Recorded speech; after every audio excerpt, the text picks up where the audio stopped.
it gives me an option to stop recording. So we should now be recording, which is cool. All right.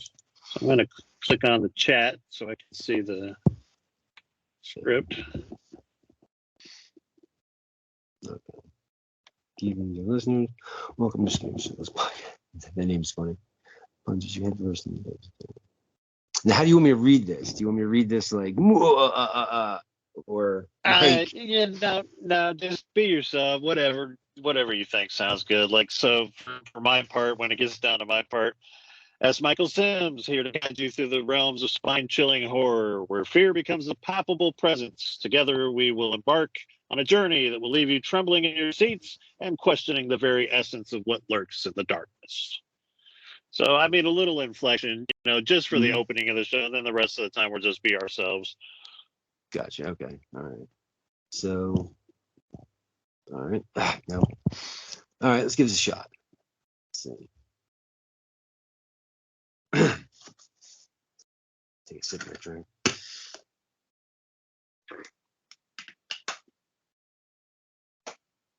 Okay.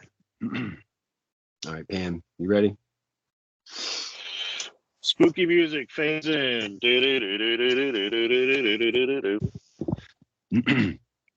Good evening, dear listeners, and welcome to Scared Shitless, the podcast that plunges you headfirst into the depths of terror, where the shadows hold secrets and nightmares come alive. I'm your host, Slinky Giallo, a connoisseur of all things macabre. And with me is my esteemed co-host. Yes, Michael Sims, here to guide you through the realms of spine-chilling horror, where fear becomes a palpable presence. Together, we're about to embark on a journey that will leave you trembling in your seats and questioning the very essence of what lurks in the darkness. We've delved deep into the crypts of cinema, the pages of spine-tingling tales, and I messed that up, and even explored the uncharted territories of the human psyche, bringing you the most bone-chilling stories and discussions. Each episode will unravel the mysteries behind the legends, dissect the minds of horror's most diabolical characters, and venture into the realms where unexplained becomes reality. Let's see, expert ghastly reviews, sinister theories, and hair-raising interviews with the masterminds behind your favorite horror flicks will leave no tombstone unturned. So, dear listeners, whether you're a seasoned survivor of the macabre or just dipping your toes into haunted waters, Scared Shitless promises to be an odyssey that will grip you from the first blood-curdling scream to the very last chilling whisper. So join us if you dare as we navigate the labyrinth of fear. And remember, in the dark corners of the world, there are things that defy explanation, and they're waiting for you. Welcome to Scared Shitless.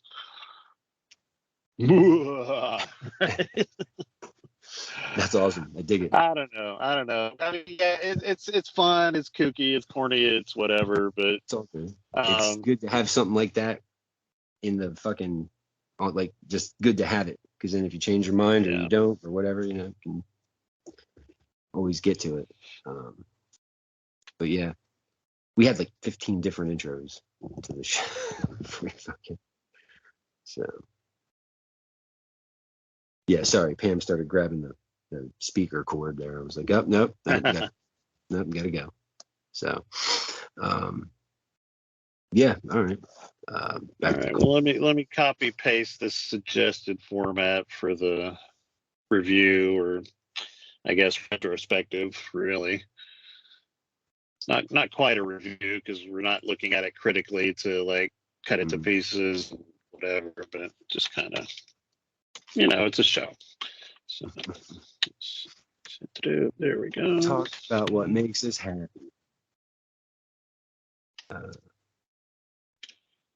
Yeah, had the documentary on earlier. It's all about Jason.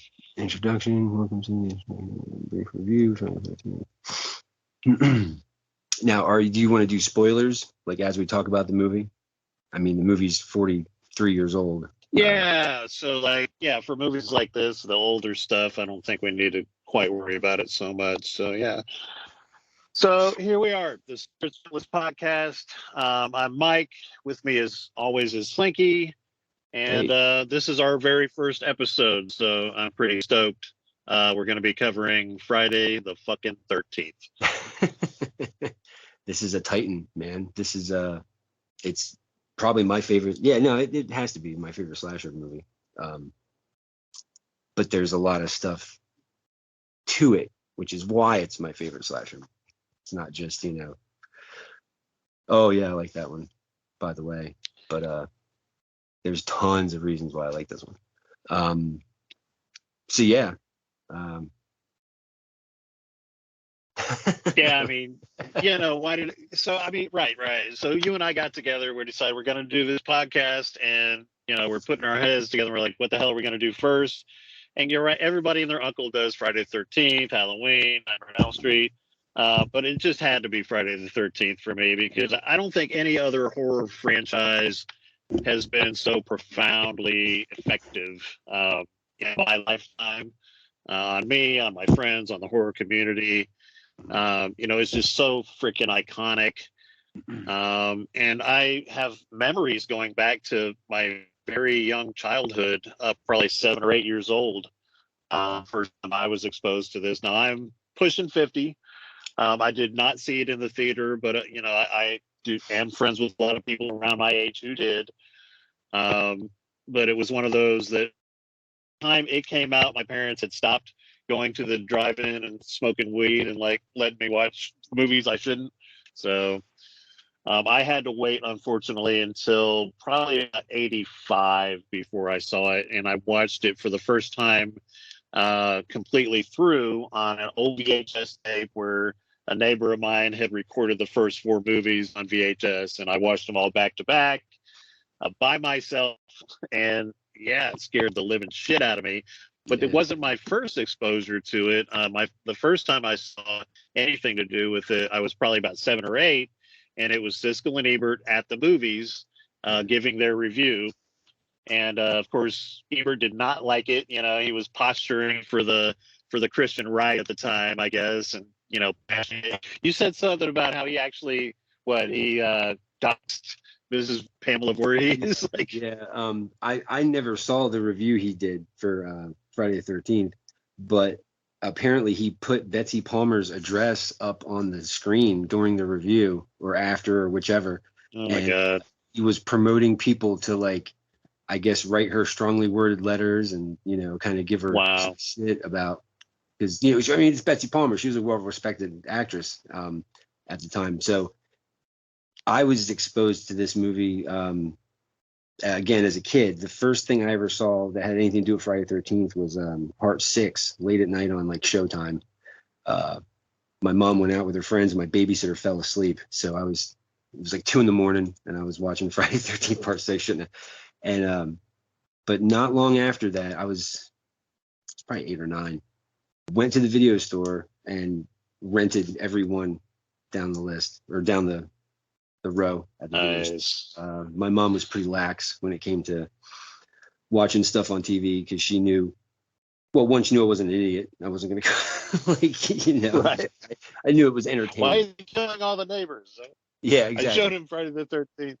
Oh God, oh geez. And so yeah, plus I like to tell people Betsy Palmer was or Mrs. Voorhees was my babysitter back in the day, because I used to watch movies and, like, if they ever came on TV or whichever, I always checked them out.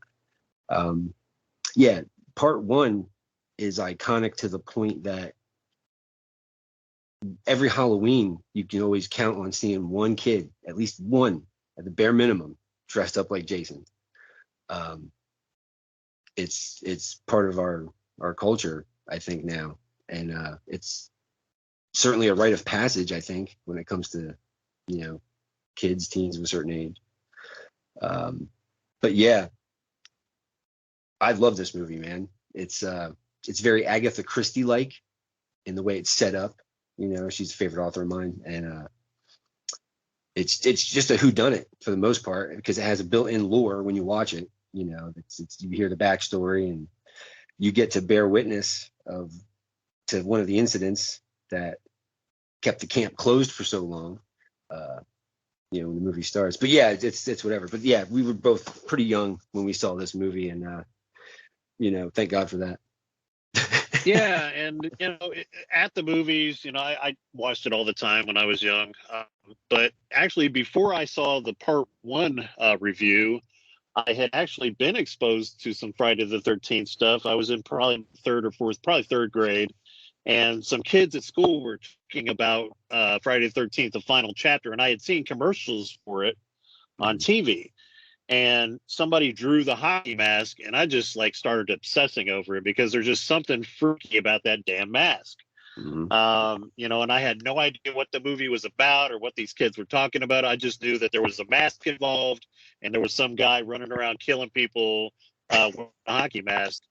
And I mean, when you say serial killer, Jason's not even technically a serial killer, right? But when you say serial killer in public, 9 times out of 10, somebody will hold up a hockey mask. It's associated now with horrible death and killers. I was watching something with my son the other day. He's 4 years old. It's a little video called "Dumb Ways to Die." Yeah. And one of them is about a psycho killer inside, and the little cartoon is just a little guy with a hockey mask on and a Freddy glove. That is what we associate with psycho killer. Is the hockey mask, and to a lesser extent, Freddy's glove, but and then chainsaws, of course. Yeah. But yeah, I had already seen Texas Chainsaw Massacre in the theater. I had seen Halloween. But I think the mystery of Friday the 13th made it that much more compelling to me because I didn't know what it was about. I hadn't seen it. And so by the time I got around to watching it, my only exposure to it was just hearing about it, seeing little bits and pieces of it here and there. So I was super intrigued. But then I had watched during that Siskel and Ebert review the scene where Annie gets picked up by Mrs. Voorhees in the Jeep. And it was so freaking scary. It literally stuck with me my whole life. It's terrifying, man. Absolutely. Yeah. Because right off the bat, that's probably the person responsible for what's been going on there. But yeah, up until this movie came out, Friday the 13th was just associated with bad luck.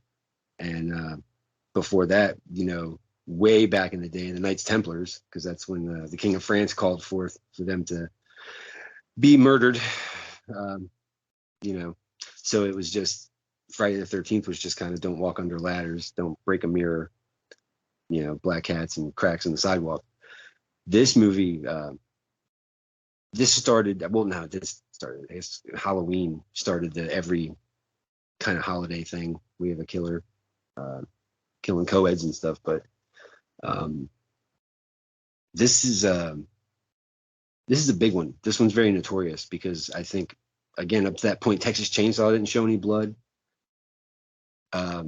Very little. Halloween, Black Christmas, none of those showed. None of them were gory. None of them were kind of showing stuff in your face. This one, no axes in the head. Yeah. This one had Tom Savini doing the effects, and he's the guy that's in your face. You want to see some kills? Here you go. So they're just right front and center in the camera. But yeah, this, man, I don't even know where to begin on this movie. Well, so historical context, right? You brought up the fact that Halloween had already come out. Halloween was kind of inspired by Black Christmas, which that tripped me out when I found out it was the same guy who directed A Christmas Story. He just really likes Christmas as a theme. But yeah, I guess apparently somebody had told Sean Cunningham that they wanted a movie like Halloween. And so he hired Victor Miller, said, "Hey, give me a movie like Halloween. I saw it. It's scary. We're going to make some money." So, and people downplay Victor Miller because they're like, "Oh, well, he was brought in at the last minute to throw this thing together to rip off Halloween." But I'm a writer, and I say, no, shut the fuck up. He is a writer. He used his life experience and his skill to make a hell of a story. And if it wasn't for the mystique and the story, the original story, there would be no Friday the 13th because, it was a mystery. It was a vengeance tale. Jason was a character. You know, even though Tom Savini kind of added him later, you know, she had a motivation to do what she was doing because of Jason. So yeah, you know, I think Victor Miller deserves all the credit that he gets, more credit than he gets. I think he deserved to win the lawsuit. I think he deserves money for his part in developing that story. But that's not to take anything away from Cunningham either, you know, who kind of stuck with it and, you know, over the years made it his thing, you know, it was his baby. So yeah, I can see it from both sides, you know. I know. Yeah, no, I give a lot of credit to Victor Miller just because I think he said one time that he was writing about the mother he never had, because I guess his mom growing up, you know, which I'm not sure about it, but not couldn't give a shit. So he wrote, you know, Mrs. Voorhees in as she's defending, I guess. She's, you know, getting revenge, getting her pound of flesh, if you will, for them not paying attention to her kid, and her kid, you know, drowns because of it. That's one of the reasons I like the movie so much, is because it's, in a weird fucked up way, she's trying to stop, you know, other parents from possibly suffering the same fate. You know, like, she doesn't want them to feel what she had to go through and all this stuff. So it's like, yeah, I can dig that, man. That's one of the reasons I like the movie so much, is because it's like, well, it's just showing you a mother scorned. You know, she can go from apple pie to I'm gonna cut your head off. Just, you know, and she told everybody. Yeah, I mean, she's got to be in the top three or five, you know, horror mothers of all time, right? So you got Norman Bates' mom, you got the Alien Queen. I mean, Mrs. Voorhees is right in there. She may be number one, you know, just the ultimate horror mom, you know. Yeah. I always wish her a happy Mother's Day. So it's you know, and like, it's, what a perfect setting, because, you know, Victor Miller even says that too. It's like, you know, I have to put these kids where they are inaccessible. You know, they're cut off from the world. And I went to summer camp. You know, a lot of people are. Yeah, and that's something I wanted to talk about a little bit too, is like, why is it so appealing? Why does it have this mass appeal, and how did it get so big so quickly? And I think a lot of it has to do with, you know, a lot of us, most of us, when we were kids, we either went to summer camp or we knew of it and spent time around it, camping with our parents, you know. And so camping is like an American institution. And I can't think of a movie before Friday the 13th. Did Meatballs come out before Friday the 13th? Maybe. But like another movie that, you know, captures what it's like to go to camp, you know, and to turn that into a fucking horror movie was brilliant. You know, it was like what Jaws did going to the beach, you know, it was Friday the 13th. You know, and movies in cabins and woods started getting very popular after that, you know. You know, summer camp movies had another boom after that. Summer camp subgenre, you know, because then you got sleepaway camp, you know. So I mean, it really had a profound effect on our culture, you know, and on horror movies in general. So like the horror genre in the late 70s and early 80s, they were very smart to get Tom Savini on board, because he had kind of shown up and kicked ass with Dawn of the Dead. Yeah. And it's like, if you're going to have anybody working on your horror movie, I would think, okay, he's got to be numero uno when it comes to the effects at the time period, you know. He's yeah, I mean, good. It was his idea for Jason, right? To put Jason in at the end and just have that final jump scare. Yeah, he flat out said, because, you know, Carrie had come out before that, and at the end of Carrie, that's you know, Brian De Palma did a great jump scare, you know, at the very end of Carrie, the hand coming out of the grave and everything, and it sends you off on the last, you know, then boom, the movie's over. I want to say Tom Savini said he used to walk by this like old bum in an alley, and he was like, he had like this like weird hydrocephalic, like messed up face and stuff, and so he based Jason off of him. I guess the makeup effect, you know, and so that's what it was. It was just like, oh well, let's let's give him, one more, blah, blah, blah. So Jason was, I mean, yeah, he's the motivating factor. His death is the motivating factor for Pamela, but he really wasn't that prominent or anything other than the end of the flick. And then, well, it made a bunch of money. So it's like, oh, well, let's utilize Jason for the sequel. And the continuity got all messed up, and that's another day. Yeah. But right. this one is by far my favorite, though. Absolutely. It's so just casting choices. Ari Lehman, of course, for the great Jason Voorhees, and we were talking about this the other day. How it's kind of cool and funny at the same time that he has managed to make an entire career out of literally less than 30 seconds of screen time. God bless him. God bless him. But what else are you gonna do? I mean, he was, he's himself will tell you, I'm not a great actor. He makes music, so he has a band called First Jason because he was the first Jason Voorhees. Yeah. And he did a great job. He was out there acting and suffering along with everybody else in the cold water, and had to put up with all this nasty makeup on his face. So, and more power to him. Yeah, it's one thing you can never take away from him. He was the original Jason. So, hey, get your stuff, dude. Get it. So I got no problems with it. Yep, I check out his stuff when he puts out, like The Barn. He was in that, just hamming it up, and of course he plays the keytar, which is hilarious, but he shreds on it, man. I mean, he's definitely got some skill. I've seen videos of him, man. He makes that, he works that thing like a Game Boy. It's not even funny. Everybody knows, if you don't know now you will know. Kevin Bacon, he's the big star, I guess, that came out of this. So I think it was his first movie. If not, it was one of his first. And I mean, his death scene is very scary. I mean, it stuck with me for years. The arrow coming up through his neck.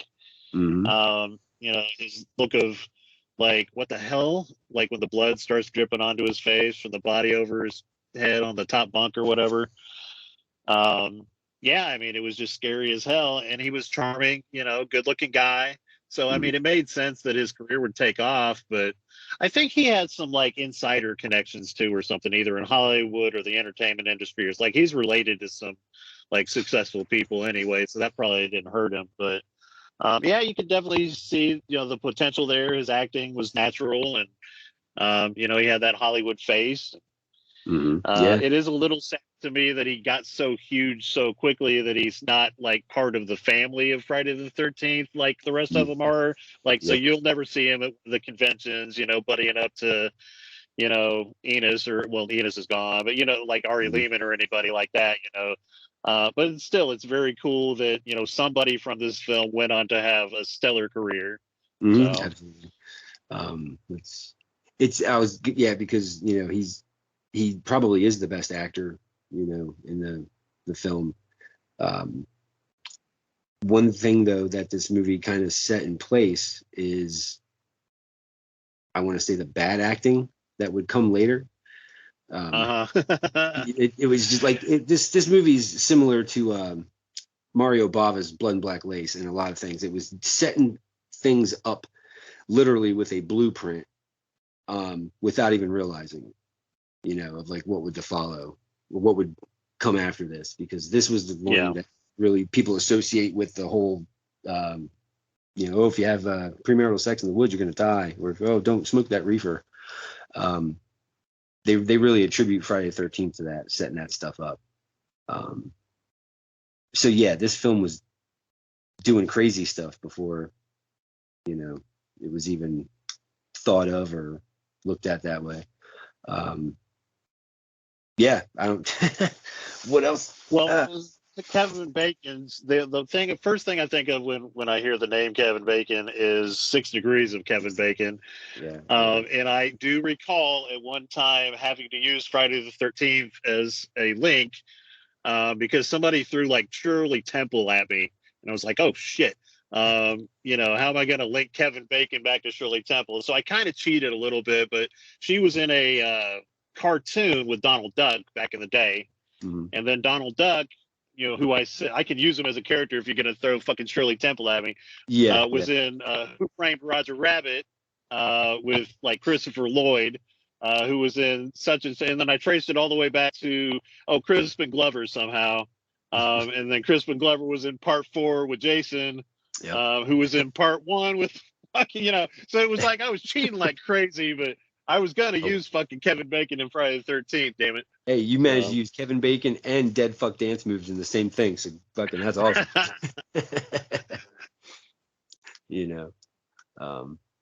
That's just I'll always call it Crispin Glover. Adrienne King is gorgeous. She has aged very well, I think. She still looks very pretty for her age. I don't think she was the greatest actress, and I think she would tell you the same thing. She's not gonna win any Oscars or anything, but she was a good actress. She was very young, and you can tell the inexperience there. It's like when I was watching her the other day, her movements. She does a lot of the hand flop thing.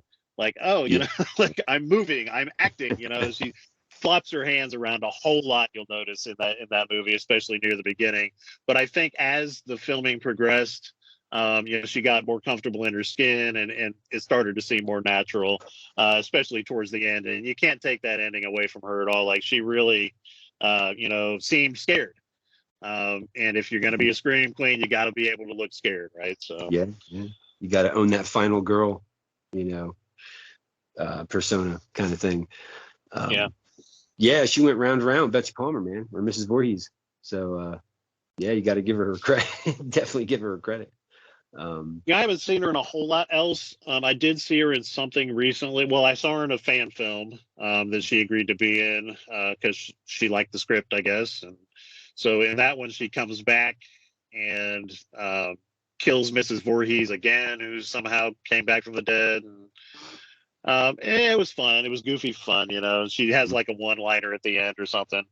But I saw her in something else too recently by this who produced Shark Exorcist, but they actually had a budget this time and got Adrienne King to be in their movie, and it was like a cop drama type thing with a killer and satanic rites and shit, and it was pretty freaky. And she did all right, She's getting on in years, but you could tell she's got some chops, So I have a lot of respect for Adrienne King. I was bummed out, like a lot of other people, when Deb Voorhees was putting together 13 Fanboy, and Adrienne King was supposed to be in it, and she ended up pulling out because, like, the script and the whole plot kind of was too close to home for her, as far as getting stalked by, a crazed fanboy. I guess she'd gone through some shit over the years, with that. So it sucks, like some asshole out there stalked her and, basically ruined it for everybody else, because she would have been amazing in 13 Fanboy. But yeah, it sucks that I'm not going to say horror fans, I'm going to say just super fans in general, can go too far with that shit. Get the fucking help you need. Stay on your meds, whatever the fuck you need to do, I really have to give you this love knife.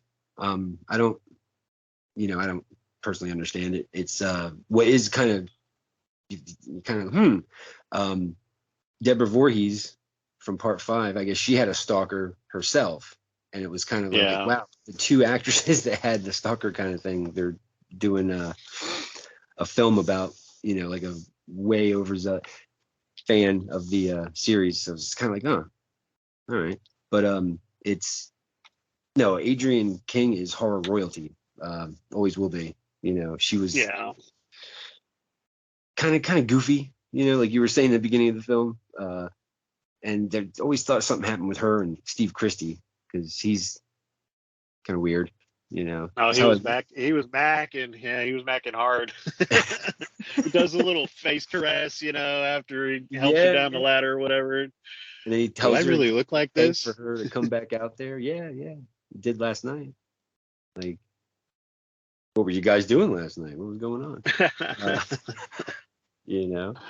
Oh, we'll come out to the camp. It was a different time. It was a different time period. So I don't know that if people watching that in the theater when it first came out would have even given that a second thought. It's just like, oh yeah, he's kind of flirting with her or whatever. So it's interesting, looking at movies from yesteryear through today's lens. Yeah, he was a fucking creeper. You know, it was kind of a hashtag Me Too moment. You know, but Yeah. you know, it's a different At time. the time is just banter, just to get to the, Yeah. you know, the next set Yeah, because pieces. we said the same thing about Enos, you know, when he's helping Annie into the truck, he puts his hand right on her fucking ass, you know, Yeah, boosts her up there. double barrel, you know. So, but again, yeah, different time, man. You know, talking about the end of the 70s, because apparently in 1980 there wasn't a Friday the 13th in the calendar year. That was one of the years we didn't get one. So it's kind of funny. That's when this was set. It's set in a year that didn't have a Friday the 13th. But yeah, you know, little. Yeah, and I always, you know, I don't know how the math works out. So she says, and today is his birthday. You know, I'm like, so wait a second, Friday the 13th is on a different day, like almost, you know, every time or whatever. So is it the same? Is it a Friday the 13th in 1950, whatever? Yeah. And it Or is it just happens just to June also 13th? be, you know, the same exact date or whatever. Like, I wonder if somebody has sat down and, you know, figured out, you know, the calendar or whatever. But then, like you said, it turned out that there wasn't even a fucking Friday the 13th Yeah, that there year. wasn't one that So year. So it's like, is his birthday just June 13th, or is it, you know, it's yeah, again, man, there was no way when they were coming up with this stuff back in the day that they would have had any kind of forethought that it was going to be analyzed and, you know, like just scoured over and just, you know, they had no idea it was going to be so prominent in, you know, the annals of horror history, if you will. So it's like, yeah, they were just jotting, you know, Victor Miller's just jotting stuff down, like, you know, okay, well, blah, yeah. blah, blah, blah. So yeah, just goes to show you the love that fans have for this flick, that they do this stuff, you know, the whole fan fiction thing. Um, So yeah, so we've yeah, talked about Kevin Bacon. We've talked about Adrian King. Of course, we'll have to talk about Betsy Palmer. I mean, she was a classy lady by all accounts, you know, and did not like horror movies. What was it you were telling me? She wanted to buy a car, so she just she, was doing I it for the think, money, right? I think there's I want to say it's in the documentary. His name was Jason, I think. But I remember reading something or hearing her give an interview, and her Mercedes had broke down, and I guess it was going to cost, I think, whatever, $8,000, I guess, to fix it. And her agent called her and said, "Hey, got this horror movie down in New Jersey. They'll pay you $8,000 to come out and do it for however many days."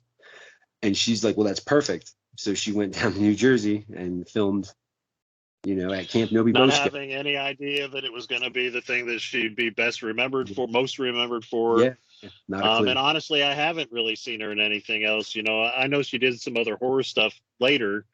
Yeah. You know, just because, you know, she was part of that community by then. But yeah, I I mean, think she was just an like a big amazing TV actress, actress, an I think. amazing performance. You know. Hmm. And she's sweet as pie when she shows up, you know, in the film. And um, yeah, I know, because you know, I'm from New Jersey, so that's one of the reasons I like this movie, is because it's New Jersey and stuff. But my grandmother and my mother met Betsy Palmer in a Macy's department store one day, and they said she was the nicest lady, you know. Oh, thank you, blah blah blah. And so they survived an encounter with Pamela Voorhees. Um, That's awesome. you know, Like, yeah. there's something to tell the grandkids. Yeah. Oh yeah, oh yeah. My daughter loves that. She loves that story. Um, so yeah. Um, and again, it's, you know, we talked about Tom Savini, but I wanted to add on to that. This is one of those movies where if you're into like special effects, makeup kind of stuff, this is like textbook kind of stuff. This is you know, because of Savini, of course. But yeah, you know, let's and Sean Cunningham. A lot of people don't realize, I guess, back in the early 70s, him and Wes Craven made a movie called Last House on the Left. And Oh yeah, yeah. I They did always, a crap remake. Well, the yeah, remake wasn't terrible, but it was okay. like, as you know, as a film and everything, it's like, you know, wasn't the best thing. But that's another big movie, you know, when it comes to horror. And the two guys that are responsible for Freddy and Jason, doing a horror movie together. That's pretty cool, man. Like, there's a lot of neat things that line up about this flick. Let's see. The camp itself, I always consider the camp a main character. Obviously, it's the setting, but that camp is really creepy. The way it's shot. Oh yeah, my wife's brother was a scout leader, and I don't know how true this is, but he said that he was at that camp, and the kids that went there had no idea where it was, the significance of it, and he showed them Friday the 13th, like a freaking freak, I hope they were like older scouts, but like he said, he showed them the movie, like, oh my God, I'd have been terrified. And so they're looking around all nervous and terrified, oh, it's just a movie, but talk about fucking a kid up for life. I mentioned this before when we used to go camping and stuff. There was always some dude, some kid had a Jason mask. And even, when the years I didn't go to summer camp, when we used to just go camping, period, at the campground, there was always some guy, some dickhead, man, had a hockey mask, and he tried to scare his girlfriend. He ended up scaring like half the other campers and shit. So yeah, it's just, but just a camp setting. I don't know. What is it? They were pretty not friendly about the movie being shot there during the 90s, I guess, because that's when fans would start climbing the fence and running out there and take pictures. And they have since embraced their it's a whole tourist trap now, the whole area up there. They have conventions and stuff. Yeah, it's pretty awesome. And it's big stuff, man, because I guess the tickets go on sale and they get snapped up, and then they raffle them off or something like that. But I've seen tickets for that event go for thousands of dollars, and it's wow. So yeah. New Jersey. Yeah, I mean, when I think back to that, like I said, that first scene with Annie, with the Jeep driving in the backwoods, it's like this claustrophobic feeling that you get surrounded by these trees on this narrow road. And I drove on those roads many times through the Pine Barrens, Whiting and South Jersey especially, just there's trees everywhere. And it gets a little spooky, something could jump out at you, and there's deer all the time that jump out at you. There could be somebody hiding back in the woods doing who knows what. There's the Jersey Devil, right? That's the legend that comes from that area. Old Mother Leeds. And that's right where that takes place. So it's funny you said very cool that they filmed it in Jersey. Yeah, it's there is. There's trees everywhere. Like when you grow up in South Jersey, you kind of grow up in the woods, man. Like, because like you said, there's trees everywhere. Like you can get lost in somebody's backyard walking from the shed to the house. It's like been to a lot of people's houses growing up. Farmland, it's a lot of farmland, and it's surrounded by woods. So yeah, it's just the setting. Absolutely. That's why I'm hoping that when they do Crystal Lake, and you read like the little treatment that I did, of the prequel for, Friday the 13th, what was it like, decades and decades and decades ago, when Pamela was a little girl. I'm really hoping that they kind of explore that and explore that area, and we get to find out who the Christies are, and just all of the cool, like, loosely related stuff, but stuff that fans are going to recognize and want to know about. I really hope they don't fuck it up, but hope springs eternal. See the treatment. Yeah, exactly. The treatment thing that you wrote, I'm a huge fan of that, man. I really like how you brought everything together. It's just like it's hard to describe. It ties up a lot of loose ends and explains a lot of things, and it kind of does its own thing too, but it makes sense what comes down in the films later on, like Jason Goes to Hell. It's just really, really well done, and it stinks knowing that you wrote that, and then now we're waiting for this prequel show, because it's like I don't have high hopes for it, man. I really don't, because they just it's Yeah, They're what I doing it tried to for a do was paycheck. bring back some of the story, like an actual story, and Yeah, yeah, if the writing isn't good, man, it's gonna, I don't know, it's gonna disappoint a lot of people. The writing has to be good. yeah. You have to have that mystique of the first four movies, that lore, especially in the first movie that set everything up, and so if you're going to go back and do some kind of prequel, give some love to those details and like make it interesting and show motivation for things. The motivation for Pamela to be killing everybody, that was, part of what made it awesome was, oh, here's somebody who I can relate with, yeah, if Yeah. somebody was supposed to be watching my special needs son and they were off screwing, yeah, that might fuck me up in the head. Mm-hmm. But then we have a big mystery too, and I talked to Vincent DeSantis about this because he's got his own ideas for what he thinks Crystal Lake should do, and he did the Never Hike Alone movies, Mm-hmm. and he's a good writer, good director, and we talked about it like, so what is the deal with Jason anyway? Like we know that the end of the first movie is just a dream sequence. But I didn't think about it like that for many years. I thought, well, that's Jason. That's what he looks like, But then in the second movie, he's an adult, so it's like, oh, so now we have to think about it. It's like, okay, um, when he supposedly drowned, I guess he didn't really drown. So where was he all those years, Yeah. And if Pamela knows the area like the back of her hand, which it seems like she would have to, she worked there for crying out loud. She poisoned the well or whatever. You know what I mean? Like she's been there all these years, trying to keep people from going there.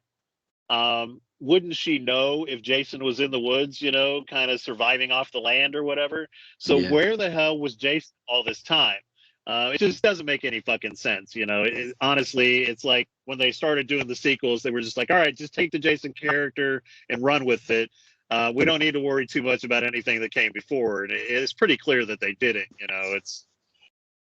Well, yeah, no, continuity was never, like Yeah.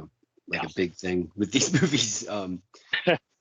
It's yeah, because part two starts off. It's supposed to be 5 years, I guess, into the future, but he's aged quite a bit more than five. And then he finds Alice. Like, did he take a bus there? Did he walk? Like, how close to Crystal Lake does she live? Yeah, And and why would she want to stick around that area, anyway, yeah, yeah, right? I don't. Especially if she's got folks on the West Coast or whatever. So Yeah, yeah, because I mean, I yeah, would I imagine. had a horrific near-death experience in New Jersey. I think I'm going to stay here for a while. Oh, Yeah, okay. I'm gonna live right down the street from the camp. So it's like, yeah, I envisioned her moving to, like you said, the West Coast. But it's whatever. Frank Mancuso was just trying to, hey, we need a sequel now, kind of thing. Yeah.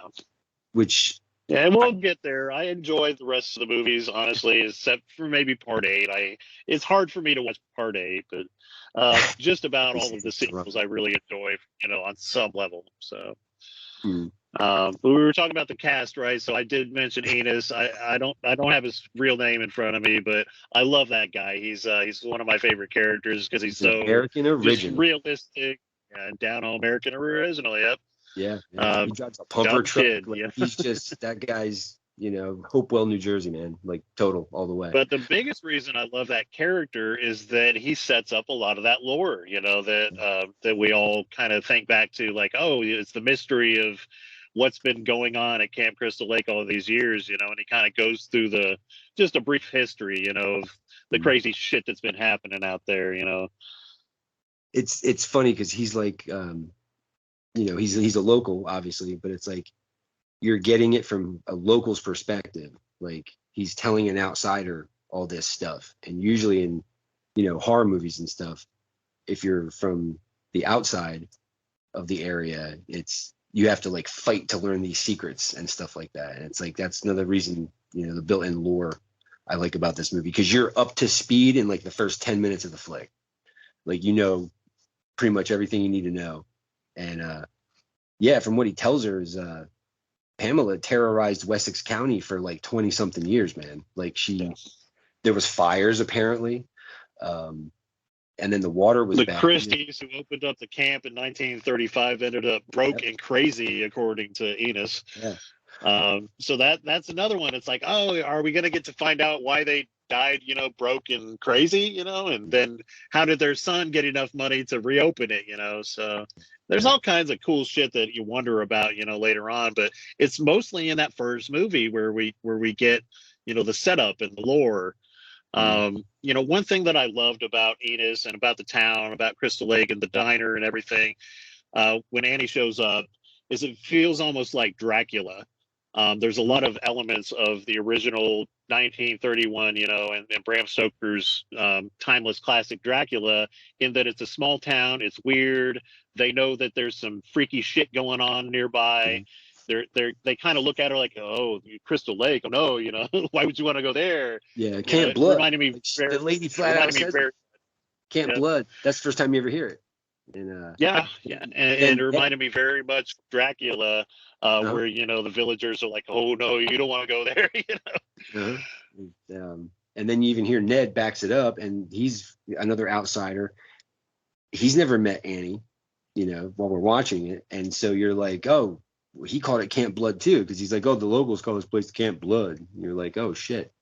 They weren't kidding. Like, that place is kind of tainted, I guess. It's got a death curse, bringing Crazy Ralph into our next character, Crazy fucking Ralph, and I love that she said, "You're starting to sound like your crazy friend back there," It's like when he starts talking about the curse and everything. But it's Crazy Ralph is so freaking iconic.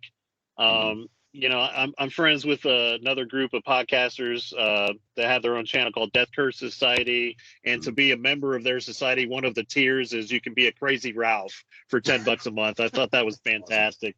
That is awesome. I was just watching a movie called Hysterical from 1982. Which was only 2 years after Friday the 13th came out. But Friday the 13th was so popular by 1982, and that character, Crazy Ralph, was so popular by 1982 that this movie has a Crazy Ralph character in it, like a direct spoof of Crazy Ralph. Wow.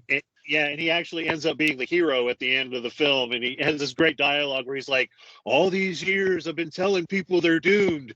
It turns out I'm the one that's doomed," and he sacrifices himself to save everybody. But I dug that up the other day looking for like obscure shit that had to do with the first movie.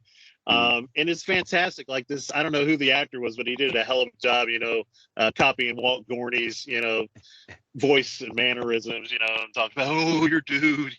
Yeah, because the way Walt delivers those lines, man, is just excellent. And it's going to Camp Blood, ain't you? And he's the harbinger, man. He's the harbinger. He was. I figure this is one of the first movies to ever really put the guy front and center.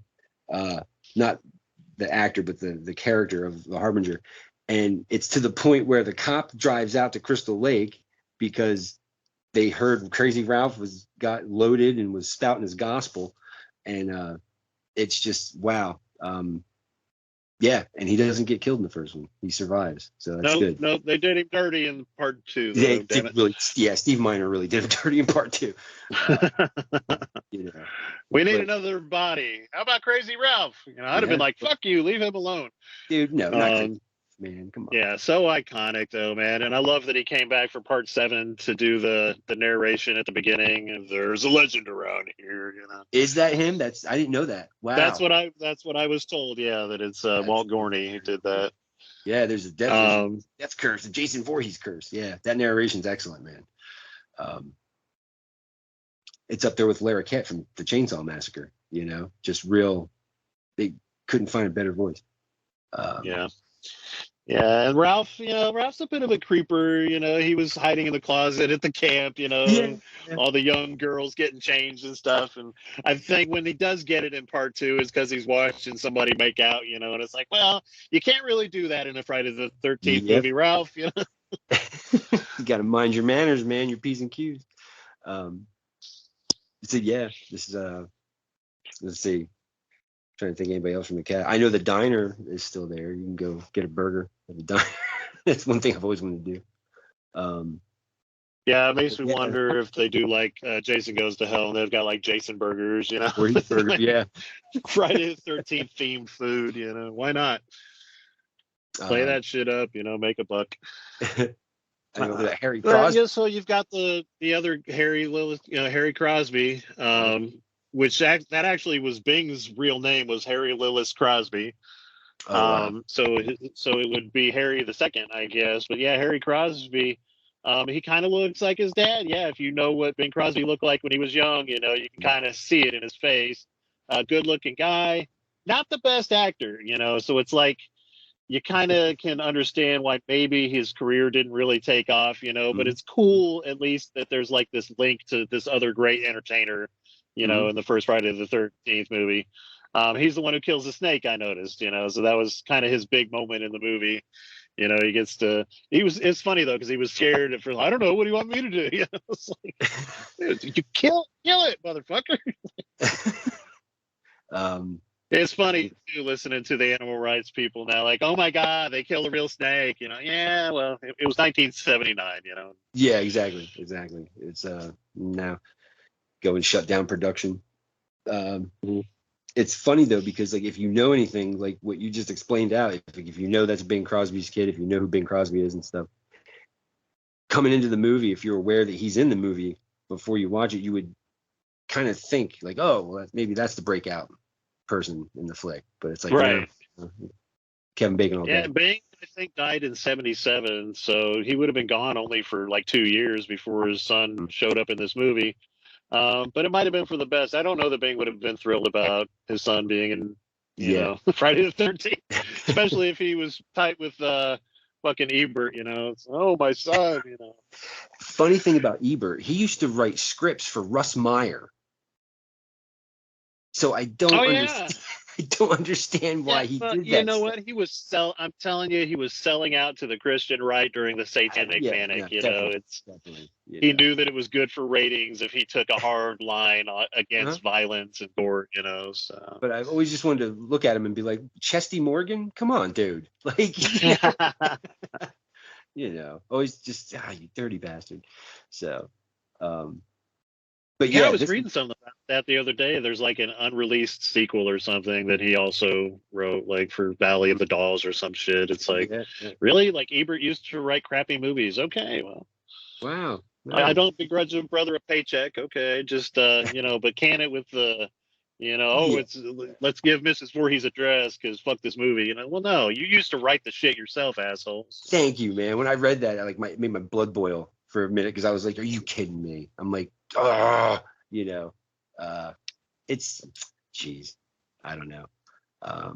Hollywood's weird, man. Hollywood people are weird. Like, old school Hollywood, they're very, very cutthroat, like once people reach a certain level of fame, they do weird shit like that, it seems like. So I think it got to him, and but he changed his tune, many years later, and started endorsing movies like Aliens, and other horror films that, were just as gory, if not gorier than Friday the 13th. But by that point, right, the Satanic Panic had kind of faded out. So, he wasn't really pandering so much anymore. But yeah, Bing Crosby's son, they should have had him sing or something, right? But good looking guy. He plays the guitar, but he doesn't sing. But he does play the guitar for a minute. Okay. He's setting the trap for Alice. He's gonna steal her away from Steve Christie.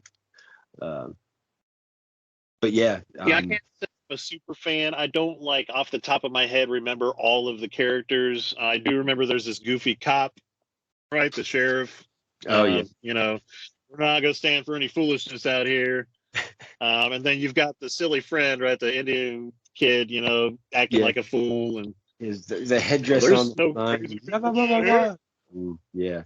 Minor characters, but they were fun. They were, gave character it shows to doing the film. What teenagers would be doing there when the boss just left. Like, Christie's like, oh, blah blah blah, I'll be back. So yeah, they're gonna act, silly. They're gonna kind of do what they want, and it does a really good job of showing that. I think. It's when the cat's away, the mice will play. So, but I don't know. I'm trying to think of. Well, then you've got my favorite probably lesbian in any horror movie. I can't remember her name, but the brunette, where she's like, Mhm. oh, just when things are starting to get interesting, Yeah. she makes it clear with that line that she's into chicks, and I think, oh, huh. That's interesting, pretty little progressive for 1980. They're playing strip poker and the chick's kind of flirting a little bit with the other chick. Okay, that's cool. But she was beautiful. And then I read somewhere that she died from like breast cancer or something a few Jeez. years ago or several years ago now. Yeah. Yeah, no, she's Ned. Ned almost kills her, I think, when he's firing the arrows and the targets. Just kind of like, Jesus, man. I have a feeling Ned would have cost them a lawsuit if they weren't murdered that night at Camp Blood. I think Right. been around kids, something would have happened. Maybe he would have ended up being in the burning. Who knows? Like, I have no idea. It's weird though. Like that was probably real. Like she probably was actually close to that target, and he probably actually did shoot the target. And he probably was good at archery. That's maybe why he got the part. Because like people who are good at archery are really fucking good at archery. Like it's mind blowing. I had a church service several years ago where the sermon illustration was his hitting the mark. And the preacher brought in this guy with a bow and arrow and a target, and the guy stood there through half the freaking sermon shooting the target and hit it like almost perfectly every single time. When you practice something that long, it's when you're a marksman, like they say, she really probably had no reason to worry, but it's scary. You're literally 3 feet away from a target, and oh shit, Yeah. Are you crazy? Plus, in the way they shot it, it's like, kind of forced perspective. So she could have been probably 12 feet away from that thing. But the way it looks, right. She's right on it. Yeah. Funny thing you said about archery. No, you're absolutely correct, because Liz, her cousin, is a crack shot with a bow and arrow. Like she goes hunting with a bow and arrow when all the other fellas have rifles. And she's like, she has all these ribbons and trophies from coming up, she's, like I said, she's a dead shot with archery. So yeah, when somebody's really good at that, they excel at it, because I've never met like a it's crappy like Robin I guess Hood. studying that technique and learning how to do it properly and practicing over and over. It's pretty freaking amazing. So I mean, good for him for being good with the bow and arrow, and it made for a nice little tense scene for a second, because you're watching a horror movie, right? And so all of a sudden this arrow shows up, and it's a good little jump scare. So because you're waiting for anything at this point, like it's a horror movie, your senses are kind of heightened up a little bit, so anything, yeah, absolutely. Let's see, I like it because it's a murder mystery, like the lore, you hear potentially this could be who this is, and then people start dropping, like, and there's a killer stalking them. That's the other thing, is that that's right, which yeah. they had done that before in some Giallo movies, but it wasn't real common to see like the POV shot, where they show the killer is looking through the trees, and see the somebody hand looks up and pull the did you branches see down? something back there in the woods? It adds a whole other level of tension, and it just heightens that mystery. Like, who the fuck is going to kill these kids and why? Yeah, because the one scene they show the hand come up and pull the branches down, and like you said, what's her face? Oh, I saw something over there. Yeah, adds a whole level of creep. Well, like in Black Christmas, your POV is, I guess, the killer at this point in the movie, and you're hiking up the side of the house, climbing in through a window. It's like, oh wow, all right. So POV adds a lot, I think, to absolutely.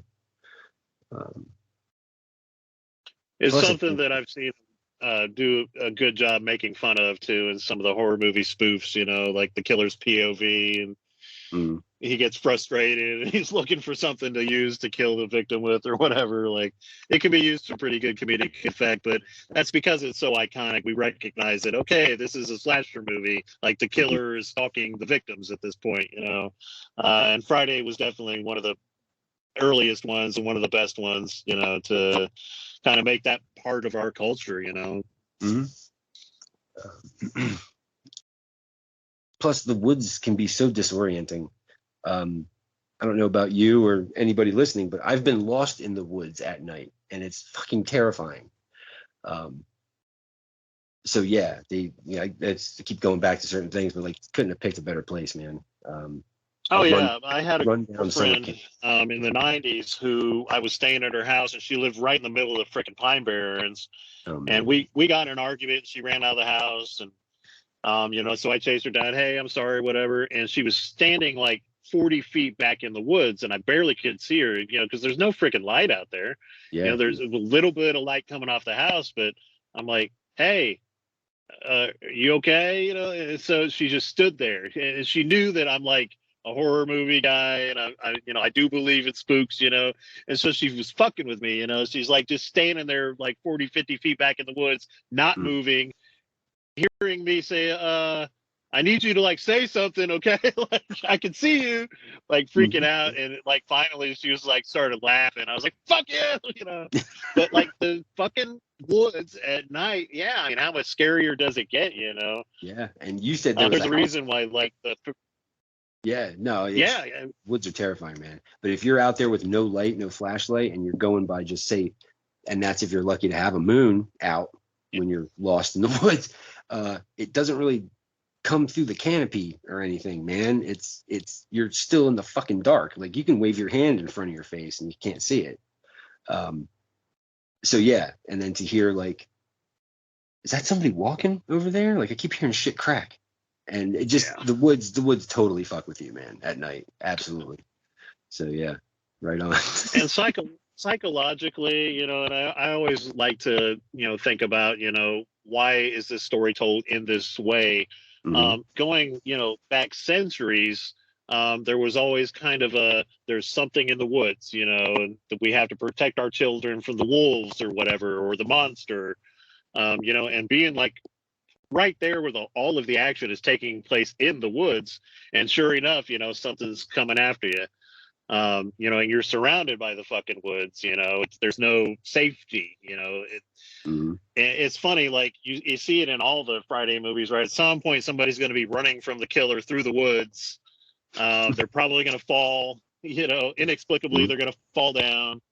You know, their clothes are probably going to start falling off as they're running, you know. Yeah.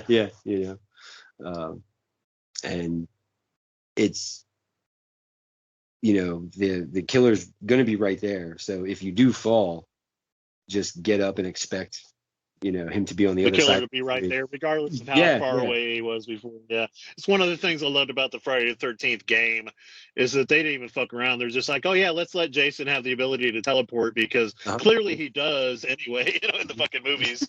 So, and Pamela too, right? It's like we were talking about. So you explained it so much better. Like when she shows up with the Jeep, you know, and it's like, so did she run all the way back? Yeah. There's, I mean, it's there's a bunch of, you know, it's plot points and stuff. It doesn't matter. This is just a nerd like watching the movie for the 50th time, being like, never thought about. There's the scene that the killer throws the lesbian through the windows, and she has like rope around her, and she looks beat the hell up, actually. Alice is in the cabin, and you know, throws the lesbian through the windows, and then she screams, oh my god, and she, you know, gets the door open and she runs out of the cabin. You're talking 30 seconds, you know, maybe 40 seconds, right? In that it takes her to get out of the cabin, run outside, and then you see the headlights, right? This is real time. Unlock the door, blah blah blah. She puts a bunch of stuff on a door that opens out, by the way. And so she runs outside, and then you see the headlights from the Jeep, and, you know, enter Betsy Palmer. Hi, I'm Mrs. Voorhees. I'm a friend of the Christie. Now, that's not a lot of time for her to have chucked that body through the window, haul ass probably a quarter mile away from the cabin, get in her Jeep, turn the fucking lights on, turn the Jeep on, and then drive on up. Like when she comes running outside, the Jeep's almost already there, and she pops out. So I was Right. wondering, hey, maybe she had some help, or like was Or she she's that just fucked up really fucking fast. And Yeah, that's dude, one of the things they make fun of in the Rise of Leslie Vernon, right? The oh Behind yeah. the Mask. He's trying to, He's he's like, you setting have up no bodies and idea how shit, and he's much got to cardio run. I have to do. It's so funny. It's so funny. Yeah, so I looked up the lesbian so that I can stop calling her the lesbian because it's 2023, right? So it was Brenda in the movie. Brenda's the character, and the actress is well, she has passed away, but her actual name is Laurie Bartram. Yeah. Okay. Yeah. As And much as I've seen yeah, this movie, I should know. absolutely gorgeous. So Mhm. yeah, if we're gonna talk about lipstick lesbians, I mean, she's got to be in my top 10 for sure. She was my favorite. And I know Yeah. that, yeah, that sounds misogynistic, and I apologize. I'm pushing 50. Okay, I don't know the proper way to talk about people. I really We're don't. geezers. I could We're, use we're all the just help I could geezers. get. So yeah, if we could get like a lesbian co-host, actually, I would be really happy about that. Yeah. Yeah. Yeah. Um, That's not the yeah, preferred because nomenclature, man. Back off. Like. then my wife is not threatened, but I still get a female perspective. So. um. But yeah, Brenda's fantastic, man. She was beautiful. It sucks that she got killed because I do think she would have made a great final girl as well. Mhm, mhm. And then there's another brunette in it with the brown panties, and I cannot remember her name. That's Annie. No, that's not Annie. Annie's the beginning. No, That's Marcy. Annie was a gorgeous brunette at the beginning, cute brunette at the beginning. Annie's the cook. That's right. Yeah. Plus, I think that's one of the reasons she kills her so fast because she finds out she's the cook at the camp, or she will be the cook at the camp. Mrs. Voorhees like, not today. Oh hell no, you ain't. I think it's Marcy. I think that's her name. Ned says Marcy in the truck. He straight hits on his old lady, in front of him. But again, different time, let's see. You had mentioned before that, Mrs. Voorhees, she probably knows that camp very well. So it's kind of comical when Alice does run away from her, and they just show Betsy Palmer, Mrs. Voorhees talking to herself as Jason, which I'd like to say that right up, right away, that she plays crazy to a T. She is. Oh yeah. She sells it, man. Like, talk wow. about freaky psychology shit. I mean, that really kicked things up a whole other notch on the horror level. Yeah. It kind of moves into terror territory at that point because that's kind of shit sticks with you. Like, holy shit, this lady is nuts. Yeah, man. Like, I've probably been next she's to this lady at the speaking to grocery store. herself in the voice of her dead son, who she thinks is dead, right? And wow, yeah, like how fucking crazy is that? It's pretty scary, man, because again, she's doing it, the way that the scene's cut and stuff. She's got to be talking to herself while she's, track speed running through the woods after this chick, and that's scary. That's terrifying. And like, was she doing that with Barry and Claudette in the beginning? Like, it opens the door for a bunch of scary shit, man. Because Psycho was good in the way they showed crazy could be your next door neighbor. Like, so I think a lot of times, like, I wonder if I was ever next to Mrs. Voorhees in Winn-Dixie or something like that. Like, we're talking about steaks at the deli counter or something. That's scary to me. Like you said, the terror, it sticks with you. Yeah, I mean, I don't know. Yeah, you're not expecting to hear that little voice coming out of this imposing woman. Yeah, because she's and then she answers the questions, or she replies to what he said, and you're like, whoa, holy cow. Yeah, her Happy Meal's missing a few French fries, man. Like, definitely. Yeah, Marcy was the other girl that I couldn't think of, and I get her mixed up with Lauren Marie Taylor from Part 2, because she didn't have a real big part, but she was cute, brunette. I got a thing for the brunettes. I started noticing a pattern. Yeah. By the time we get to Debbie Sue Voorhees, I'm just like, I'm dead. But other characters, I mean, we have the sheriff at the very end, right? He was a good character actor. I've seen him in a few other things from that era. Man, boy, we didn't find any boy. You know? Yeah, and that's got to be very iconic. Yeah, no, very true. Just that line, gets uttered a lot. I know one thing, that character of the sheriff, that's got to be a head screw for him, because he gave Christy a ride almost back to camp the night before while this stuff was going on. And like, as a character, I wonder if he goes home and drinks whiskey till he passes out at night. Like, you know what I mean? Because it's like, yeah. oh boy. When we got there in the morning, the chick's in the fucking canoe in the lake, and all her friends are dead. I just talked to Steve, 10 hours ago or whatever. Now he's hanging from a tree. Like, Jesus Christ, man. Like, Crystal Lake, it's got to be crazy. Then it comes back to the fact that, Jason obviously didn't drown.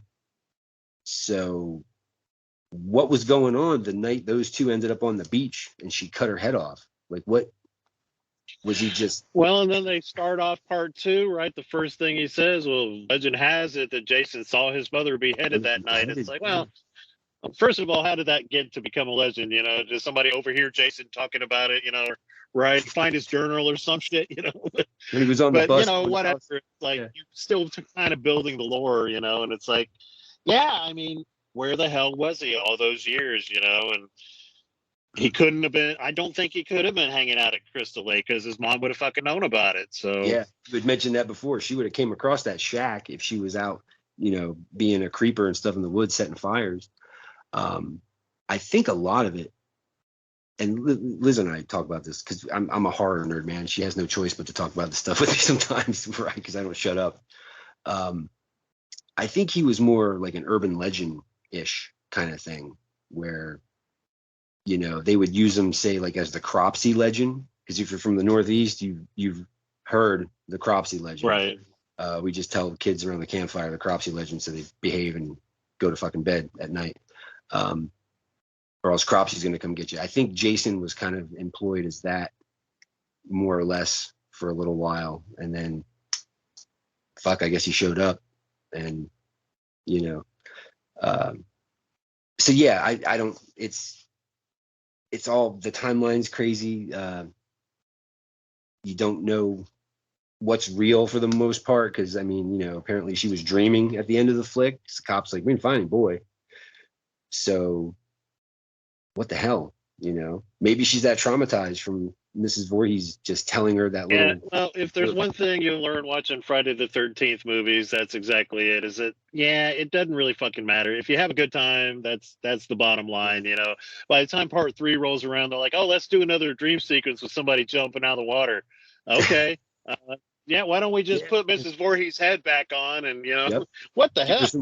Make her worm face and, all this stuff. It's, well, because even in part 2, Ginny grabs the head, or she grabs the sweater, and, it's just, it's, a lot of it's got to be in your head, man. Talk about iconic, though, man. That fucking sweater is so iconic, it's recognizable, I've been to throughout this film series.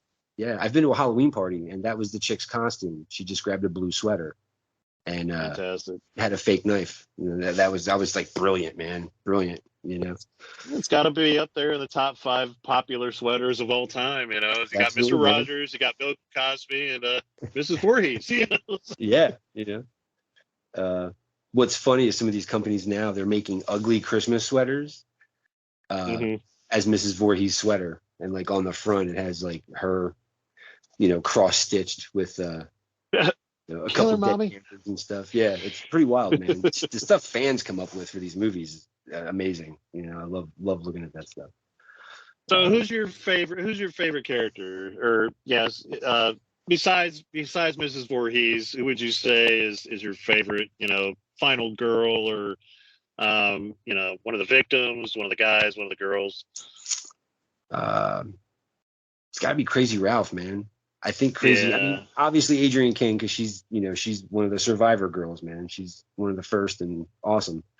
But Crazy Ralph, like, just because he's the harbinger, I think, and he's just like, don't go to Camp Blood, you're all doomed, and he says it in it's not a cryptic way because he's saying what he means, but take heed the warning, guys. Take heed the warning, man.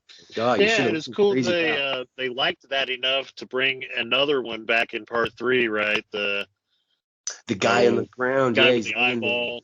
I have warned thee, It's a popular trope, the doomsayer guy. And Crazy Ralph, he's probably the most famous one, that I can think of, in movies.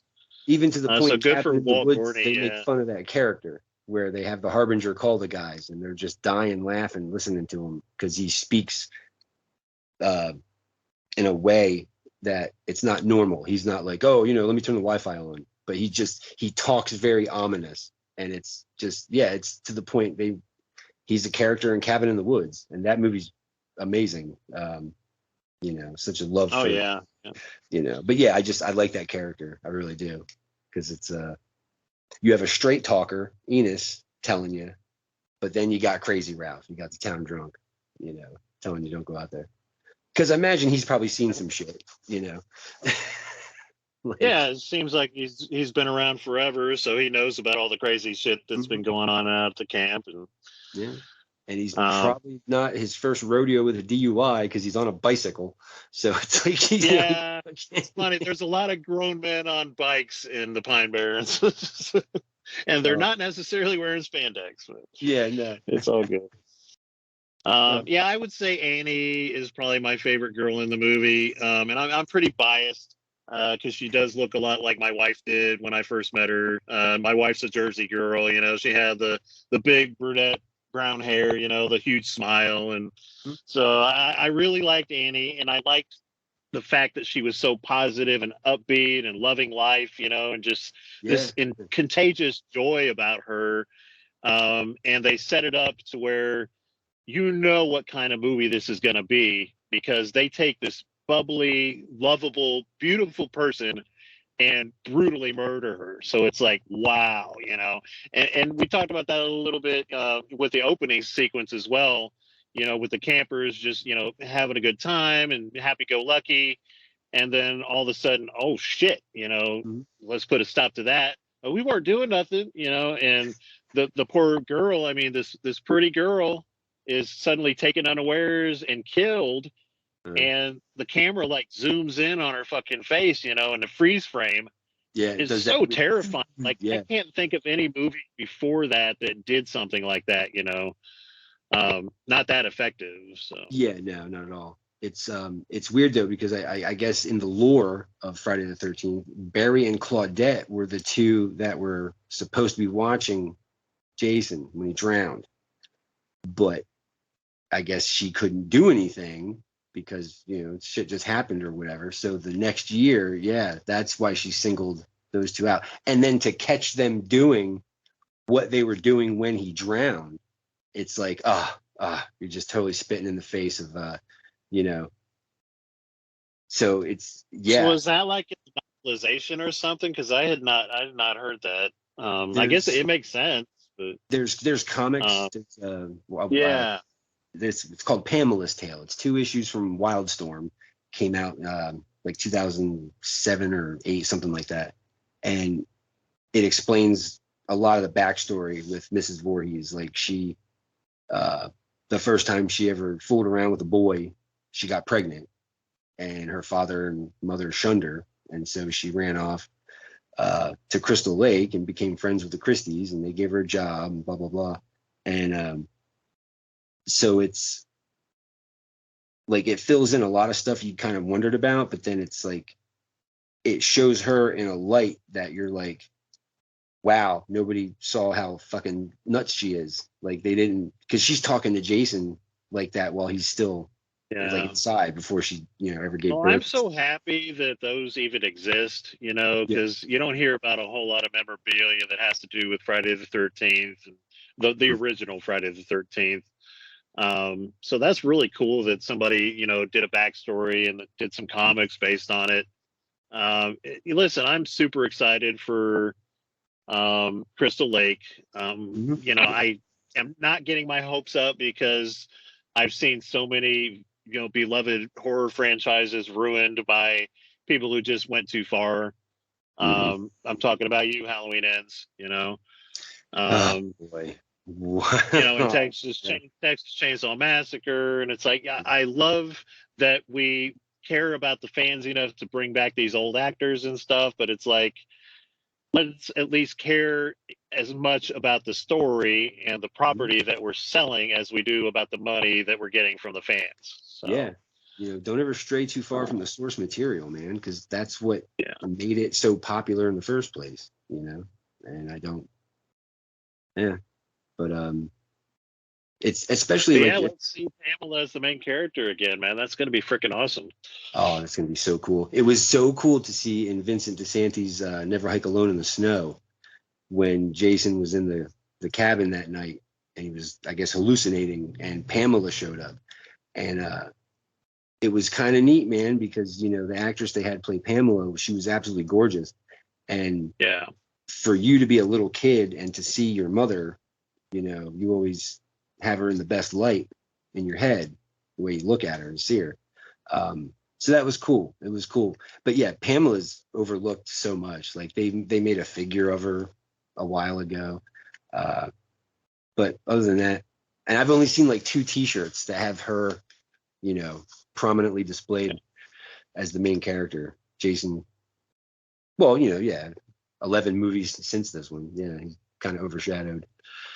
But then that paints a great motivator for the rest of the series, because it's like, all right, well, if he did see his mother get killed, well, now it's kind of the the tragic it's like the whole thing was a messed up tragic fucking carousel, man, because she's getting back at her because her son died, and now he's getting back because this chick killed his mom. It reminds me of Chris Rock, and he was talking about O.J. Simpson. I'm not saying he should have killed her, but I understand. So yeah, I'm not saying Pamela should have killed everybody on the camp, but I understand, They had that shit coming. Jason saw his mom killed, and these fucking campers did her mom in. Yeah, I get it, Jason. All right. Fucking teenagers, So, but like, no, I always root for Pam, man. Like I just, it's whatever, dude. I'll put the movie on. I'm like, get your pound of flesh, Pamela. Get it. Those kids suck, And you mentioned the other night, they're singing these kind of Christian-y types of songs. Yeah, Michael, row your boat ashore, hallelujah. That's right. And then Barry and Claudette are like, hey, just a tip, I promise, just a tip, Yeah. So it's like, jeez. But again, I think it gets overlooked quite a bit. Just being in the horror pages on Facebook, man, you'll see comments in there. Oh, the first one's boring, or oh, it got explained to me. Watching the rest of the series, you can figure out what happens in the first one. It's like, no, man, put your time in, dude. You owe it to yourself to sit and watch it, man. Yeah, and I see it the other way around too, where there's purists who remember when it came out, they saw it when it came out, they enjoyed it, it was a damn good movie, it was groundbreaking, and they don't have much of a use for the rest of the movies because they're not the same kind of movie. The first movie is a self-contained murder mystery, a revenge tale. Which, granted, later on you could argue that Jason is getting vengeance or whatever, but that first movie, it's its own thing, and honestly, man, the writing was probably better for the first one than any of the rest of them. Yeah. I can't think of the writing in any of the rest of them where I'm like, oh wow, yeah, that's some good writing. No, they're all piggybacking off of that first one. So it's like you said, to be on these Facebook pages and fan groups and stuff where people are kind of hand waving it away. It's like, did you even watch it? Like, do you know what you're looking at when you watch movies? I love the Friday the 13th franchise. but I still think the first one is probably arguably the best writing out of all of them. It may be the best movie out of all of them. But there are others like part 4 and part 6 that are arguably quote unquote better because, you know, the effects or because, you know, the excitement of getting chased by Jason and the jokes and various things. But you can't take away, you know, what Pamela did for the franchise and what Victor Miller did with Pamela for the franchise. You know, this is the one that started it all. So I'll always have a special place in my heart for it. Absolutely. I agree with everything you said. It's, again, I think people don't think of it this way when they either talk about the first one not being up to par or whatever, but the first one was written without a sequel in mind. And like you said, it's self-contained. That's one of the reasons I think it's one of the greatest slashers ever, because when this was written, they had no clue it was going to even turn a profit or anything. They were it was the height of the slasher boom. So they were like, you know, Sean Cunningham's like, look, hey, Friday 13th, just throw it out there, you know, see what happens. Yeah. And it just, people really, again, we talked about this before. It's relatable just because everybody went to summer camp, and a lot of people have been in the woods, and so it made so much money that a sequel was inevitable. But again, it wasn't written to where they knew it was going to happen. Like, it was written like My Bloody Valentine. It was written like Terror Train. Some of the other slashers where it was just self-contained. They didn't expect blah blah blah. Here you go. Here's the flick. And it was just one of the rare ones that it made gangbusters at the box office. And so the other ones were kind of shoved into a square hole, but they were circles.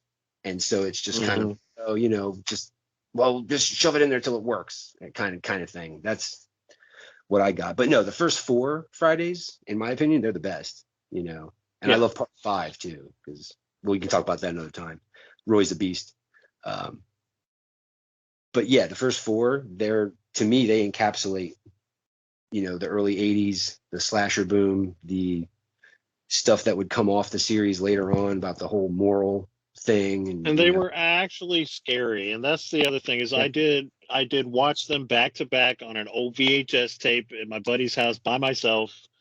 And they scared the shit out of me, man. Like, I, you know, had nightmares about being chased by Jason fucking Voorhees and Pamela Voorhees, you know, her crazy ass, you know. It's like they were actually fucking scary. And that, I think, is what's missing from the later films and from just horror in general these days, man. When's the last time you were actually scared of a story and of a character and of a movie itself, you know?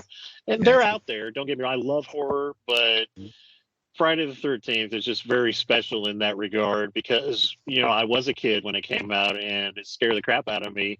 And you never forget that for your whole life, you know. And I mean, growing up, just summer camp ruled the summer. So it's like, you know, you would anticipate the summer, but then you were kind of like, oh crap, man, we'll be out in camp in the dark again. And it's like, oh shit. So yeah, it's again, first 4 I think are could be real in a way. Like, I mean, it's not that far fetched that some woman working somewhere whose son was supposed to be watched and they accidentally drowned loses her fucking mind and, you know, goes and slaughters half the people. You hear stories, man. So it's not that. Yeah, and that's what makes it work. You know, it's a combination of things. It was a perfect storm, you know. So you got the perfect setting, you got the perfect motivation for the killer. You've got the perfect killer. And then you have the perfect soundtrack. You know, I want to make sure that we talk about that a little bit. Because who could forget Kiki Mama, you know, which I don't give a fuck. It's you know, that's what it sounds like. When I was growing up, it didn't sound like that to me. It sounded like what you just did, you know. So yeah, only fans of the movie, like diehard fans, know that it's Kiki Mama. You know, it's fucking you know, that's what we all heard, you know. But regardless of what it is, I mean, it is what it is. You know, it's that killer soundtrack that, you know, It's just perfect. It would not have been the same movie without that soundtrack. Just like Halloween, if you ever watch Halloween with the sound turned all the way down, it's a boring ass movie. Yeah, dude. Same thing with Friday. That soundtrack really, pushes it over the edge where it needs to, and from the get go, searing violin string sounds like that are like right from the Psycho soundtrack, and it's like those are another cue, I think, that whoa, really it grabs your attention, and the music is off the chain in this film. And Harry Manfredini, kudos to him for just a truly iconic, excellent horror movie score. And then good for him for just sticking with it. He's done other types of movies, but he's made an entire career out of doing music for Friday the 13th. Yeah, and he's even done violin and an echo for some of the fan films. It's like, when you're good at something, fuck it. Keep doing it, keep getting your paycheck. It's his career, so yeah. But and there's cues in the music that are quite pretty, like the harp part that you hear, the dun dun dun dun dun dun dun dun. It's like, wow, it's a really awesome soundtrack, man, in and of itself. And and that finale, the placid lake, and the beautiful soaring music, and it's like, you dirty bastard, what did you do? Because it's so serene and just, it's nice. It's pretty azure sky of deepest summer, and then all of a sudden the Mongoloid jumps out of the lake, and you're so yeah, it helps set you up. He's a bastard for that final scene. Even when she throws what's her face, Brenda, through the window, and again, those swells on the violin, man, they're terrifying. It's almost like a cue to let you know you can either gasp or exhale, with the movie. It's cool. It's cool. But you're right. Yeah, Pamela's death, the music when it slows down, when it slows down as she's getting her head cut off. Oh yeah. And then it's good stuff, man. Even the POV shots, man. It just adds so much to it. Yeah. No, right on. It's very similar to Halloween. Absolutely.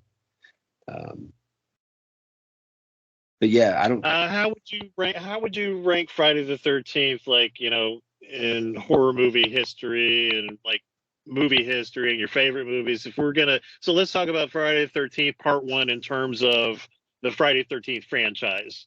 Where would you rank it at? Well, as in, like, out of the series, it goes without saying. I'd say out of 10 Pamela Voorhees heads, gotta be 10, man. It's the big kahuna, dude. Without this one, we wouldn't have anything at all. We wouldn't have Jason. We wouldn't have nothing. So I agree, and I know that a lot of horror fans disagree, and that's totally fine. Each to their own. Again, the later Friday movies are different kinds of movies. They're slasher films. The first one really isn't a slasher film. It's more of a it has slasher elements, of course, but it's more of a murder mystery, more of a tension builder than, getting chased by a killer. So, because I always tell people, hey, you like this movie, go read Agatha Christie's And Then There Were None.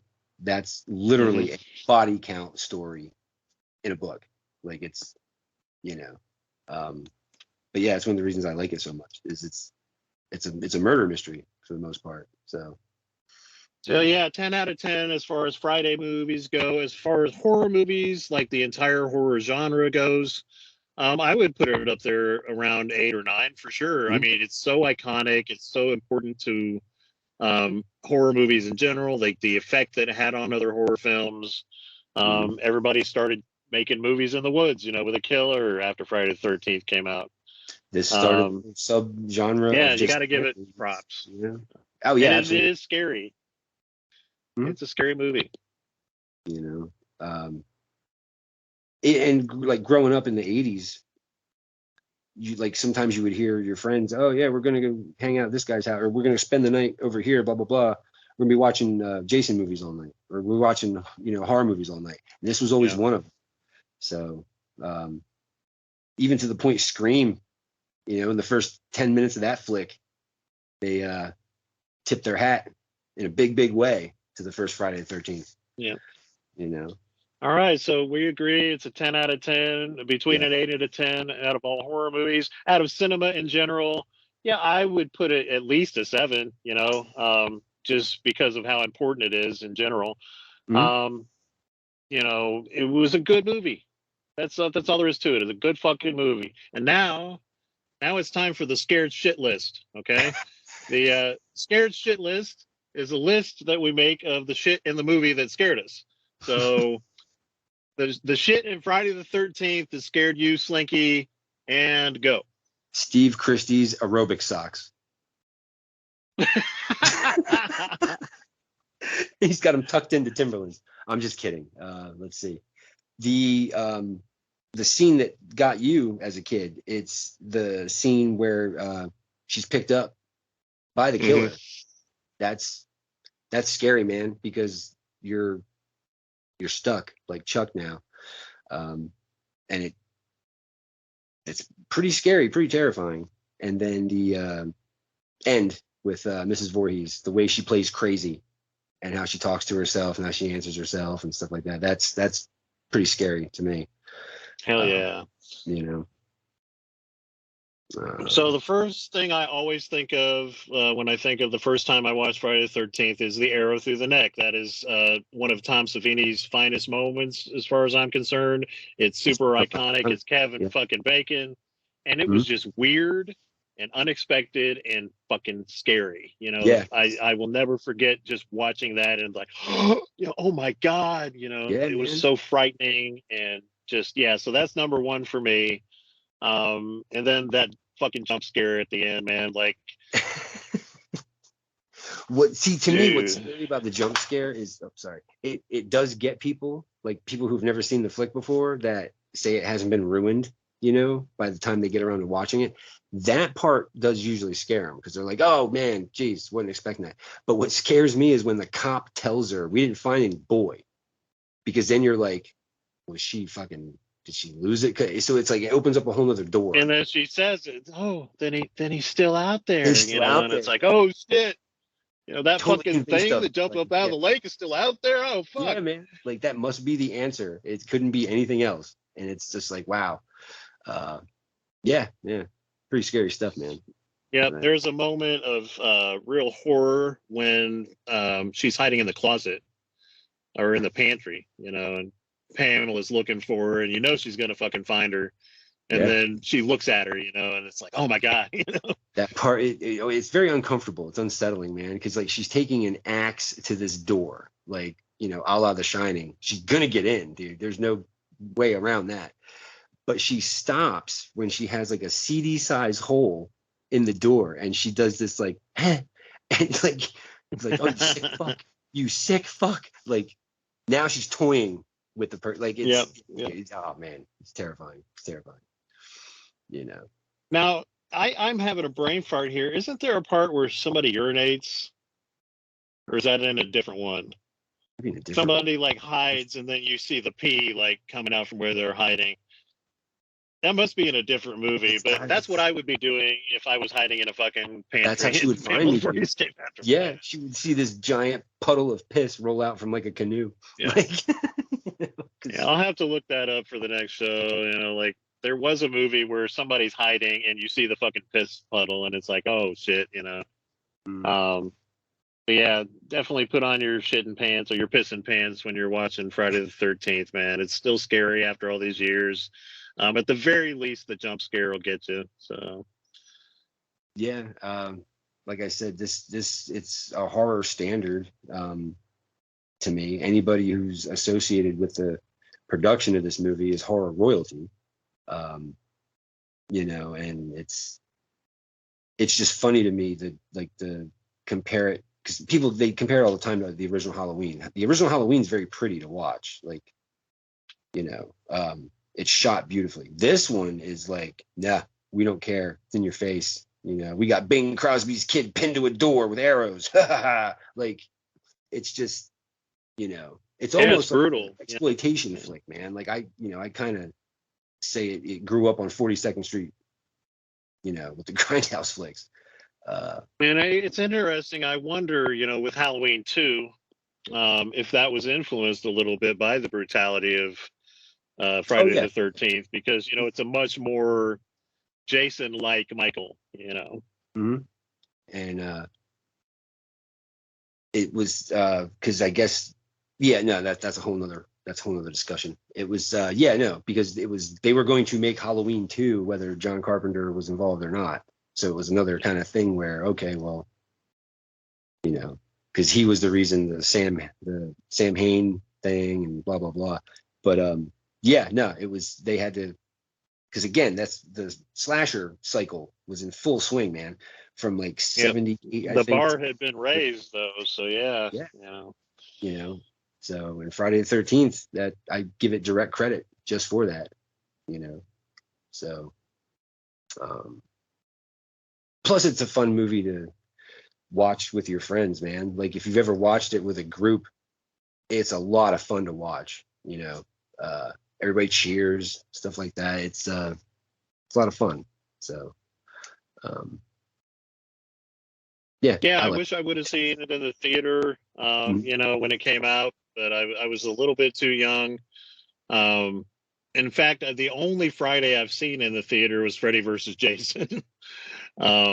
This makes me a little sad, but I've seen them all multiple times, and if I have to pick a franchise, that's my go-to franchise. That's why I wanted to do our first show together on Friday the 13th, part 1, because, I appreciate everything that Victor Miller and Sean Cunningham did with that movie for horror, for movies in general.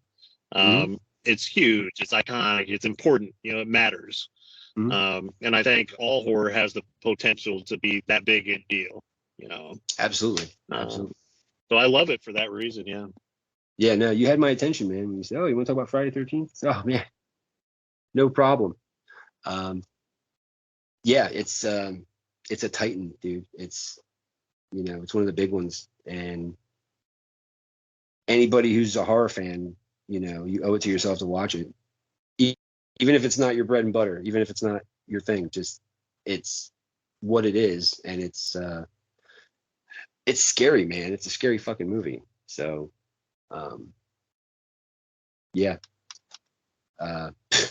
there it is. So what do we want to do next, man? Like, do we want to do another Friday? Like, do we just want to keep going through the series, or do we want to take a break from that and do something else, or what do you think? Like,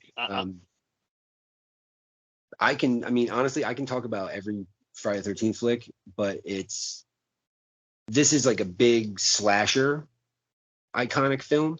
So I didn't know if you would want to cover like another genre of horror,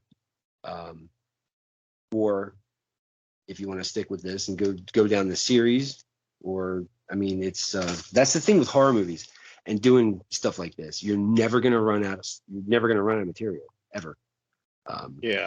So it's Well, I do believe that variety is the spice of life. That if you're going to have, a good show, a good long running show, which hopefully this will turn out to be, you never know. You're going to want to change things up in an interesting way. So, and be well-rounded. Why don't we maybe stick to doing a Friday the 13th movie once a month, but then not every week. So, I think the next one we do should be a different genre, probably a different era. What would be your go-to, man? Like, so I picked the first one. Let's let Slinky pick the second one. Oh man, I've been on a Wicker Man kick the last probably week or two. Like, I've watched it a couple times. There's actually a lot of folk horror fiction online. There's an unofficial sequel for the Wicker Man that's not the Wicker Tree. I don't know. That's another go-to movie. I have a few movies that I can watch over and over. That's one of them. All right. Well, you know what? That's a cool idea because they did a remake, right? They did who was it? Nicolas who was in the fucking remake? Nicolas Cage. Yeah. They put him in a bear suit and punches women for half an hour. Yeah. No, but again, like we can do. Maybe we just stick with the original. Yeah, I don't ever want to talk about the remake. But no, the original is another one where it's slow burn. It's one of those movies. I figure it's one of the best movies from the 70s of horror, like an example of 70s horror. Like The Exorcist is one. Jaws, obviously, but Jaws hits a lot of different categories. Like it's not just a horror movie. Yeah. It's Black Christmas. I mean, well, no, it's, but that's my thing. I mean, if you want to do another movie, by all means, man. No, I like it, man. It scared me. It was scary, and that's my biggest thing with horror is that I want it to actually be frightening. Yeah.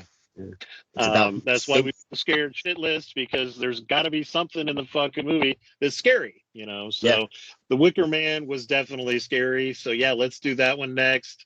I haven't watched it probably in about 10 years. But it was so good, and I only watched it once, but it was so good that I vividly remember a lot of the scenes. It's one of those. And who could forget that fucking ending? Yeah. Let's do that one, man. Okay. So we'll reconvene hopefully next Sunday. Sunday. Around 11. So I will try and watch it between now and then. Okay. If anything comes up, I'll let you know. But I should have time to buckle down and rewatch it, and we can meet again then. Absolutely. Sounds good. Yeah, had a blast doing this, man.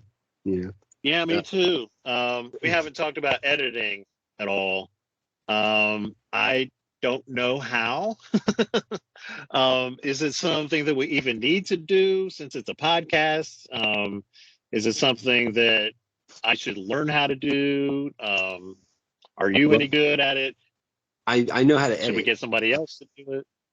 I don't know. It's again, because it's a podcast and it's not, nothing visual or anything. Honestly, you could probably let it play. Okay. Just, the beginning part cut off. Yeah. Blah, blah, blah.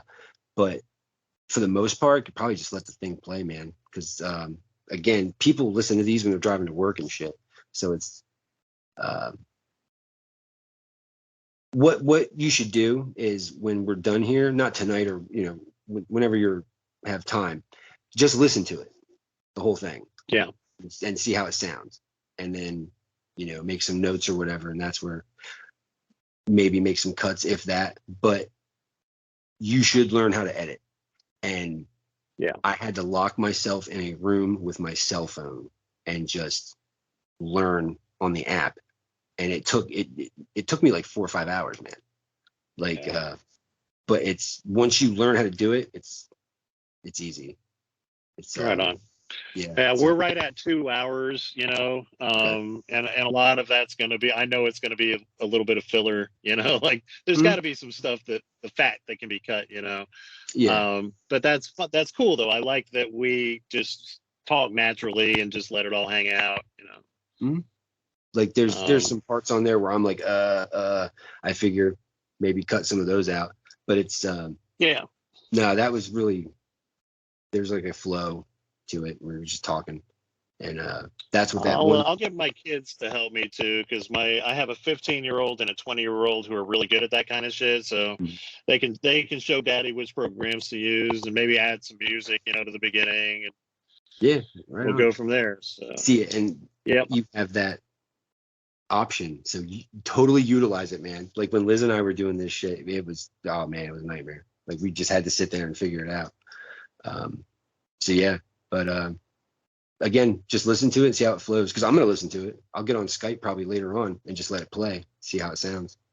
And if I think of anything to tell you, I'll send you a message or whatever and be like, you might want to cut this part out. It's just, like, so, but yeah, just because you're going for the audio only, it should be fine, actually. But like you said, trim a couple parts, be all right. So. All right, man. Well, I'm going to stop recording now. Intro again. So, that's all. Yeah, we'll probably just cut that whole thing. I just, it was something to kind of break the ice a little bit. We don't have to do that. I mean, let's just jump right in. Make it natural. I like it better that way. You and I aren't radio personalities. We're just a couple of horror geeks who love fucking horror, and if that appeals to other people, then that's great. Yeah. I do definitely want to get a female perspective at some point. I think it's important. And I think it'll be a lot more interesting for the general audience. But yeah, we are right at 2 hours.